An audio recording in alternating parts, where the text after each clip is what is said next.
Tsunami Surge at Hurricane Harbor, Chicago is the world's tallest water coaster. Standing 86 feet or 26 meters tall, this colossal water coaster is at Six Flags Great America's former attached water park, and it features several steep drops, water-powered uphill slopes, and some aqualucent visual effects in the tunnels. On paper, this sounds like it should be one of the world's best water coasters. But is it? Find out in this review of Tsunami Surge. This Master Blaster slide was built by Whitewater West, and it's a near clone of Massive at Schlitterbahn Galveston. The slide has the exact same layout and elements. Tsunami Surge just stands taller than Massive to take the record as the world's tallest water coaster. And on that note, I could not find a copyright or park provided POV for Tsunami Surge, so instead, I will be using the Massive POV for the on-ride shots throughout this review. Tsunami Surge stands next to the parking lot, and it has a commanding presence.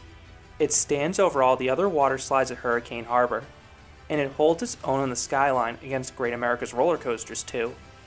And on that note, the stairs leading up to Tsunami Surge is probably one of the best vantage points of all of Great America's roller coasters, particularly for the adjacent Max Force and Raging Bull. But back to Tsunami Surge. You do have to climb all the way to the top of the tower to ride this water slide, lugging your raft up with you. It's a stark contrast to the more recent water coasters from ProSlide. They're complete circuits, with a more traditional station similar to what you find on a roller coaster. I like that setup way more.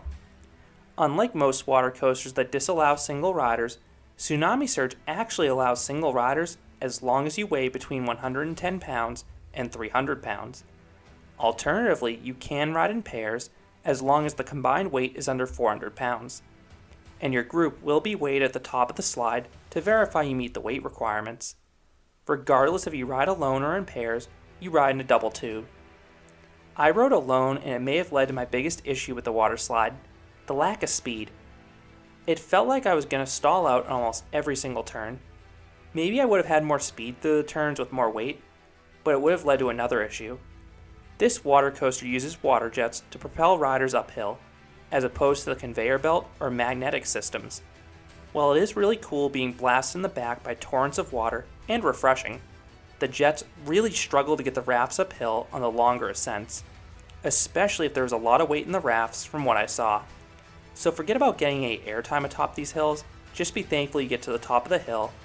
All you get is a wall of water crashing over you. On the day I visited, Tsunami Surge didn't have a super long line, but it wasn't an ideal day to visit a water park. The line did move rather slowly between the weighing process and the fact it was a decently long slide and only one raft could be on the circuit at a time. Tsunami Surge begins with a really steep drop for a water slide. I expected it to give airtime based on how steep it was, but unfortunately it did not. It still felt quite fast though and zippy for a water slide, so I did enjoy it. After that, you head up the first of several ascents. This one was one of the larger ones. You then crawl around a turn with this neat ring effect. This is one of 3 tunnels on the ride with the aforementioned aqualucent effects. They looked nice, and they add some variety from the typically mundane interior of a tube slide. But as I mentioned earlier, you almost get stuck in there. When you emerge, you zip down a smaller drop, again getting no airtime, and then you charge up an equally small hill. Since I had a really light raft, I crested this hill with some decent speed, and the drop that immediately followed did give a tiny pop of airtime. The raft then shoots up another short ascent into yet another turnaround. Like the first, this one is glacially slow and it features another visual effect, this one being strips of rainbow lights. I like how the slide added different visuals instead of just reusing the same one over and over again. The fourth drop was another large drop, and it rode like the first one. It was another steep drop, free of airtime, but again it did have some decent speed at the bottom. The raft then shoots up another sizable uphill ascent, slowing down at the apex. You then crawl around the final turnaround, passing through another ring of lights, before hitting the grand finale, a triple down. Because you slow down so much in the turnaround, the first 2 dips have no airtime, and they just work to rebuild your speed.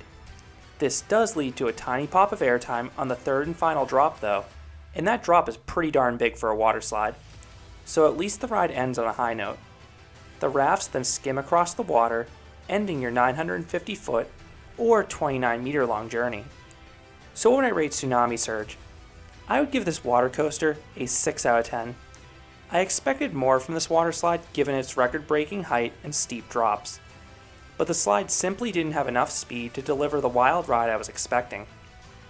However, this is still a decent water coaster. Anytime you get a sizable drop on a water slide, it's gonna be a good time. And the fact the third hill and the triple down do have tiny pops of airtime are gravy. I do enjoy the visuals as well, both the height at the top of the slide and the aqualucent effects in the turnarounds.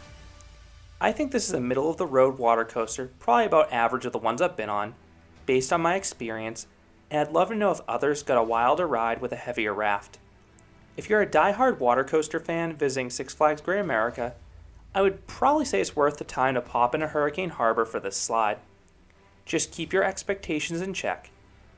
And if you've yet to try a water coaster, I definitely would hop in because they feel so unlike any other water slides out there. While Hurricane Harbor isn't directly attached to Six Flags Great America anymore, it's just a 2-3 minute walk from the main entrance, and it is included with a lot of memberships and season passes. So those are my thoughts on Tsunami Surge, the newest water slide at Hurricane Harbor, Chicago. Have you been on this water slide? Or have you been on the near clone and massive? What are your thoughts on this water coaster? I would love to hear what you think down in the comments. If you enjoyed this review, I'd appreciate if you gave this video a like, and you considered subscribing, because there'll be a lot more roller coaster and amusement park videos here at Canopy Coaster. Thanks for watching.